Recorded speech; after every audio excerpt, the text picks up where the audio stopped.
Hello students, 2024 শিক্ষাবর্ষে তোমাদের সবাইকে স্বাগত। আজকে আমরা এই ভিডিওতে অষ্টম শ্রেণী ভূগোল বিষয় নিয়ে আলোচনা করব। প্রথমে আমরা প্রথম পর্যায়ক্রমিক মূল্যায়নে কি কি পড়তে হবে তা দেখে নেব এবং আজকে প্রথম পাঠ পৃথিবীর অন্তর্মহল এই অধ্যায়টি নিয়ে আলোচনা করব। তোমরা এই ভিডিওটি ভালো করে মন দিয়ে দেখবে, কারণ এই অধ্যায় থেকে যেসব প্রশ্নগুলো করা হয়েছে এর বাইরে একটি প্রশ্ন কিন্তু আসবে না, ঠিক আছে? তো প্রথম পর্যায়ক্রমিক মূল্যায়নের সিলেবাসটা দেখে নেওয়া যাক। এখান থেকে আমাদের পড়তে হবে পৃথিবীর অন্দরমহল, অস্থিত পৃথিবী, শিলা ও ভারতের প্রতিবেশী দেশসমূহ ও তাদের সম্পর্ক। এই হচ্ছে আমাদের প্রথম পর্যায়ক্রমিক মূল্যায়নের সিলেবাস। তো আজকে আমরা পৃথিবীর অন্দরমহল এই অধ্যায়টি আলোচনা করব। প্রথমে আমরা অতি সংক্ষিপ্ত প্রশ্নগুলো দেখে নেব। তোমরা উত্তরগুলো পূর্ণ বাক্যে দেবে। আমি এখানে শর্ট করে রেখেছি, কিন্তু তোমরা যখন উত্তরগুলো লিখবে পূর্ণ বাক্যে লিখবে, ঠিক আছে? তো প্রথম প্রশ্ন, পৃথিবীর ব্যাসার্ধ কত? পৃথিবীর ব্যাসার্ধ 6370 কিলোমিটার। পরের প্রশ্ন, পৃথিবী পৃষ্ঠের গড় তাপমাত্রা কত? পৃথিবী পৃষ্ঠের গড় তাপমাত্রা 15 ডিগ্রি সেলসিয়াস। পরের প্রশ্ন, প্রতি 33 মিটার গভীরতায় পৃথিবীর অভ্যন্তরে কত ডিগ্রি তাপমাত্রা বাড়ে? তো প্রতি 33 মিটার গভীরতায় পৃথিবীর অভ্যন্তরে 1 ডিগ্রি সেলসিয়াস হারে তাপমাত্রা বাড়তে থাকে। পরের প্রশ্ন, পৃথিবীর গভীরতম কৃত্রিম গর্তটি কোথায় অবস্থিত? পৃথিবীর গভীরতম কৃত্রিম গর্তটি রাশিয়ার কোলা উপদ্বীপে অবস্থিত, যার গভীরতা প্রায় 12 কিলোমিটার। পরের প্রশ্ন, পৃথিবীর গভীরতম সোনার খনি কোথায় অবস্থিত? পৃথিবীর গভীরতম সোনার খনি দক্ষিণ আফ্রিকাতে অবস্থিত, যার নাম রবিনসন দ্বীপ। পরের প্রশ্ন, কত বছর আগে পৃথিবী সৃষ্টি হয়েছিল? প্রায় 460 কোটি বছর আগে পৃথিবী সৃষ্টি হয়েছিল। পরের প্রশ্ন খুব গুরুত্বপূর্ণ প্রশ্ন, পশ্চিমবঙ্গের কোথায় উষ্ণ প্রস্রবণ রয়েছে? পশ্চিমবঙ্গের বক্রেশ্বরে উষ্ণ প্রস্রবণ রয়েছে। পরের প্রশ্ন, ভূতাপ থেকে বিদ্যুৎ উৎপাদনে কোন দেশ পৃথিবীতে প্রথম স্থান অধিকার করে? ভূতাপ থেকে বিদ্যুৎ উৎপাদনে আমেরিকা যুক্তরাষ্ট্র পৃথিবীতে প্রথম স্থান অধিকার করে।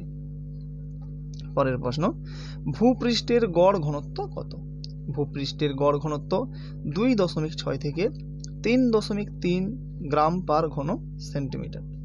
পরের প্রশ্ন, পৃথিবীর কেন্দ্রে পদার্থের গড় ঘনত্ব কত? পৃথিবীর কেন্দ্রে পদার্থের গড় ঘনত্ব প্রায় 11 গ্রাম পার ঘন সেমি। পরের প্রশ্ন, পৃথিবীর কেন্দ্রে সাধারণত কোন ধাতু থাকে? পৃথিবীর কেন্দ্রে সাধারণত লোহা ও নিকেল থাকে। পরের প্রশ্ন, ভূমিকম্পের কোন তরঙ্গ কঠিন ও তরল উভয়ের মধ্য দিয়ে যেতে পারে?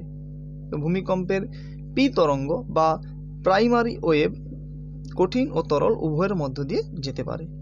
পরের প্রশ্ন, কোন তরঙ্গ তরল ও অর্ধ তরলের মধ্য দিয়ে যেতে পারে না? এস তরঙ্গ বা সেকেন্ডারি ওয়েভ, এটি তরল ও অর্ধ তরলের মধ্য দিয়ে যেতে পারে না। পরের প্রশ্ন, পৃথিবীর অভ্যন্তরে কয়টি স্তর রয়েছে? পৃথিবীর অভ্যন্তরে 3টি স্তর রয়েছে, ভূত্বক, গুরুমণ্ডল ও কেন্দ্রমণ্ডল। পরের প্রশ্ন, মহাসাগরের নিচে কোন স্তর রয়েছে? মহাসাগরের নিচে যে স্তর রয়েছে তার নাম সীমা, অর্থাৎ সিলিকন ও ম্যাগনেসিয়ামের স্তর রয়েছে। পরের প্রশ্ন, মহাসাগরীয় ভূত্বক কোন শিলায় গঠিত? মহাসাগরীয় ভূত্বক ব্যাসল্ট শিলায় গঠিত।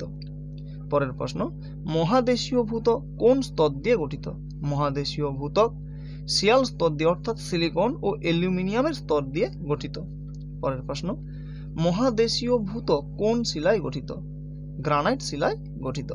পরের প্রশ্ন, ভূত্বকের বেশিরভাগ অংশ জুড়ে কোন গ্যাস রয়েছে? ভূত্বকের বেশিরভাগ অংশ জুড়ে অক্সিজেন গ্যাস রয়েছে, যার পরিমাণ প্রায় 47%। পরের প্রশ্ন, ভূত্বকের দ্বিতীয় প্রধান উপাদানের নাম কি? ভূত্বকের দ্বিতীয় প্রধান উপাদানের নাম সিলিকন। পরের প্রশ্ন, শিয়াল ও সীমা স্তরের মাঝে কোন বিযুক্তি রেখা রয়েছে?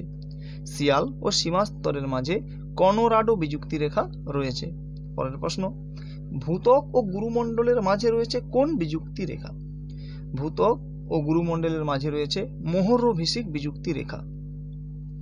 পরের প্রশ্ন, ক্রোফেসীমা ও নিফেসীমার মাঝে রয়েছে কোন বিযুক্তি রেখা? ক্রোফেসীমা ও নিফেসীমার মাঝে রয়েছে রেপিত্তি বিযুক্তি রেখা। পরের প্রশ্ন, গ্রিক শব্দ অ্যাসথেনোস্ফিয়ার শব্দের অর্থ কি? গ্রিক শব্দ অ্যাসথেনোস্ফিয়ার শব্দের অর্থ দুর্বল স্তর। পরের প্রশ্ন, কোন স্তরে পরিচলন স্রোত দেখা যায়? অ্যাসথেনোস্ফিয়ার স্তরে পরিচলন স্রোত দেখা যায়। পরের প্রশ্ন, শিলামণ্ডলের গভীরতা কত? শিলামণ্ডলের গভীরতা প্রায় 100 কিলোমিটার। পরের প্রশ্ন, গুরুমণ্ডলের গভীরতা কত? প্রায় 2900 কিলোমিটার। পরের প্রশ্ন, কেন্দ্রমণ্ডলের গভীরতা কত? প্রায় 3500 কিলোমিটার। এই তিনটি প্রশ্ন তোমরা ভালো করে মনে রাখবে। শিলামণ্ডলের গভীরতা 100 কিলোমিটার, গুরুমণ্ডলের গভীরতা 2900 কিলোমিটার এবং কেন্দ্রমণ্ডলের গভীরতা 3500 কিলোমিটার। তো পরের প্রশ্ন, কেন্দ্রমণ্ডলের গড় তাপমাত্রা কত ডিগ্রি সেলসিয়াস? কেন্দ্রমণ্ডলের গড় তাপমাত্রা 5000 ডিগ্রি সেলসিয়াস। পরের প্রশ্ন, গুরুমণ্ডল ও কেন্দ্রমণ্ডলের মাঝে কোন বিযুক্তি রেখা রয়েছে? গুরুমণ্ডল ও কেন্দ্রমণ্ডলের মাঝে গুটেনবার্গ বিযুক্তি রেখা রয়েছে। পরের প্রশ্ন, বহিঃ কেন্দ্রমণ্ডল ও অন্তঃকেন্দ্রমণ্ডলের মাঝে কোন বিযুক্তি রয়েছে? বহিঃ কেন্দ্রমণ্ডল ও অন্তঃকেন্দ্রমণ্ডলের মাঝে লেহম্যান বিযুক্তি রেখা রয়েছে। পরে 2 নম্বরের প্রশ্ন, ম্যাগমা ও লাভার পার্থক্য লেখো। খুবই গুরুত্বপূর্ণ।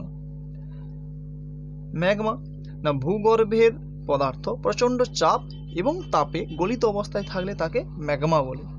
আর ওই ম্যাগমা যখন কোনো দুর্বল স্থান, ফাটল কিংবা আগ্নেয়গিরি দিয়ে বাইরে বেরিয়ে আসে তখন তাকে লাভা বলে। অর্থাৎ ভূগর্ভের গলিত উত্তপ্ত ম্যাগমা ফাটল বা কোনো আগ্নেয়গিরি দিয়ে বাইরে বেরিয়ে এলে তাকে লাভা বলে।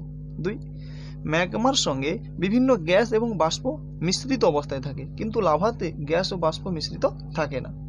3 নম্বর, ম্যাগমার তাপমাত্রা লাভার তুলনায় অনেক বেশি হয়, কিন্তু লাভার তাপমাত্রা ম্যাগমার তুলনায় অনেক কম হয়। এই 3টি লিখলেই যথেষ্ট, কারণ 2 নম্বরের প্রশ্ন এর থেকে বেশি লেখার কোনো প্রয়োজন নেই, কারণ 2 এর বেশি তোমাকে দেবে না। পরের প্রশ্ন, ক্রোফেসীমা ও নিফেসীমার মধ্যে পার্থক্য লেখো। ক্রোফেসীমা ক্রোমিয়াম, লোহা, সিলিকন ও ম্যাগনেসিয়াম দ্বারা গঠিত, তাই এর নাম ক্রোফেসীমা। আর নিফেসীমা লোহা, নিকেল, সিলিকন ও ম্যাগনেসিয়াম দ্বারা গঠিত, তাই এর নাম নিফেসীমা। পরের প্রশ্ন, বহিঃগুরুমণ্ডলের অপর নাম ক্রোফেসীমা আর অন্তঃগুরুমণ্ডলের অপর নাম নিফেসীমা। ভূ অভ্যন্তরে 30 থেকে 700 কিলোমিটার পর্যন্ত বিস্তৃত, ভূ অভ্যন্তরে 700 থেকে 2900 কিলোমিটার পর্যন্ত বিস্তৃত। পরের প্রশ্ন, বিযুক্তি রেখা কাকে বলে? উদাহরণ দাও। ভূপৃষ্ঠ থেকে কেন্দ্র পর্যন্ত যেখানে যেখানে ভূমিকম্পের তরঙ্গের গতিবেগ পরিবর্তিত হয় তাকে বিযুক্তি রেখা বলে। যেমন শিয়াল ও সীমাস্তরের মাঝে আছে কলোরাডো বিযুক্তি রেখা। পরের প্রশ্ন, সহজ পরীক্ষার মাধ্যমে অ্যাসথেনোস্ফিয়ারের পরিচলন স্রোত বুঝিয়ে দাও। উদাহরণ স্বরূপ বলতে পারি যে একটি পাত্রে অর্ধেক জল দিয়ে তার মধ্যে কাঠের পাতলা 2টি টুকরো ভাসিয়ে দেওয়া হলো। এবার ওই পাত্রের নিচে তাপ প্রয়োগ করলে কিছুক্ষণ পরে বুদবুদ নিচ থেকে উপরে উঠতে শুরু করলে দেখা গেল কাঠের টুকরো জলের উপর ভাসমান অবস্থায় চলমান। দেখা যাচ্ছে যে কখনো 2টি কাঠের টুকরো পরস্পরের কাছে আসছে, আবার কখনো 2টি টুকরো পরস্পর থেকে দূরে সরে যাচ্ছে। ঠিক একইভাবে ভূ অভ্যন্তরে অ্যাসথেনোস্ফিয়ারের ম্যাগমার পরিচলন স্রোতের প্রভাবে পাতগুলি ভাসমান অবস্থায় চলমান। নিচে তো আমরা অ্যাসথেনোস্ফিয়ারের পরিচলন স্রোতের পরীক্ষার এই ছবিটা দেখতে পারো, দেখে খুব সহজেই বুঝতে পারবে যে প্রথম ছবিটিতে কাঠের টুকরো ভাসমান অবস্থায় আছে, কিন্তু পরের ছবিটিতে পাতগুলি ভাসমান অবস্থায় আছে। ঠিক আছে, ছবিটা তোমরা দেখে নেবে। পরের প্রশ্ন, বিভিন্ন স্তর ও বিযুক্তি রেখা সহ পৃথিবীর অভ্যন্তরের চিত্র অঙ্কন করো। এই চিত্রটি তোমাদের জন্য খুবই গুরুত্বপূর্ণ, কারণ এখান থেকে তোমরা শর্ট প্রশ্ন পাবে। তাই তোমরা চিত্রটি খুব ভালো করে বইতে দেখে নেবে বা এখান থেকে তোমরা দেখে নিতে পারো। তারও মধ্যে লেহম্যান বিযুক্তি রেখা, গুটেনবার্গ বিযুক্তি রেখা এবং রেপিত্তি বিযুক্তি রেখা, এই 3টি খুবই গুরুত্বপূর্ণ। তো বলেছে বহিঃ কেন্দ্রমণ্ডল ও অন্তঃকেন্দ্রমণ্ডলের মাঝে যে বিযুক্তি রেখা রয়েছে তাকে বলে লেহম্যান বিযুক্তি রেখা, আর গুরুমণ্ডল এবং কেন্দ্রমণ্ডলের মাঝে যে বিযুক্তি রেখা রয়েছে তাকে বলা হয় গুটেনবার্গ বিযুক্তি রেখা, এবং ক্রোফেসীমা ও নিফেসীমার মাঝে যেটা রয়েছে তাকে বলা হয় রেপিত্তি বিযুক্তি রেখা।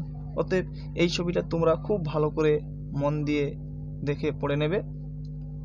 এবং প্রয়োজন হলে ছবিটি খাতায় এঁকে দেখে নেবে, তাহলে খুব সহজেই মনে থাকবে। তো এই ছিল আজকের ভিডিও। খুব শীঘ্রই পরবর্তী ভিডিওতে পরবর্তী অধ্যায় নিয়ে আলোচনা করব। তাই ভিডিওটি ভালো লেগে থাকলে একটি লাইক দিয়ে দাও এবং চ্যানেলটিকে সাবস্ক্রাইব করে পাশে থাকা বেল আইকনটিকে প্রেস করে অল অপশান সিলেক্ট করে নাও, যাতে পরবর্তী ভিডিও পেতে তোমাদের কোনো অসুবিধে না হয়। তো আজকে এই পর্যন্ত, ধন্যবাদ।